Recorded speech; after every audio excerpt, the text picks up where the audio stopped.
حسنین پوچھتے ہیں مولانا صاحب میرے کچھ دوست شیعہ ہیں وہ کہتے ہیں کہ 12 ائمہ تمام انبیاء کرام سے افضل ہیں سوائے رسول اللہ صلی اللہ علیہ وسلم سے، اور بعض تو یہ کہتے ہیں کہ تمام انبیاء علیہ السلام مولا علی کے در کے سوالی ہیں، تو یہ سب باتیں کیا ہیں؟ کیا یہ کفریہ عقائد بن جاتے ہیں؟ یہ علی حسین کیا تو یار کہتا ہے، اس طرح کی بےہودہ باتیں ہر گروہ میں لوگ کرتے ہیں، نادان اور جاہل۔ اب ہمارے اندر قصیدہ غوثیہ پڑھتے ہیں، ہمارے یہ دوست کے، اس میں کہتے ہیں کہ حضرت شیخ عبدالقادر جیلانی نے کہا کہ میں ہوں جس نے آدم کی توبہ قبول کی، میں نے نوح کی کشتی کو پار کیا، میں نے ابراہیم علیہ السلام کی آگ کو بجھا۔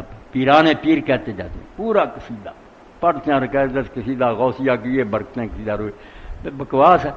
یہ کیا دین ہے؟ اہل سنت کا یہ عقیدہ جاہلوں نے بنا لی بات، اس طرح وہ بھی اگر کہتے ہیں تو نادانی اور جہالت ہے۔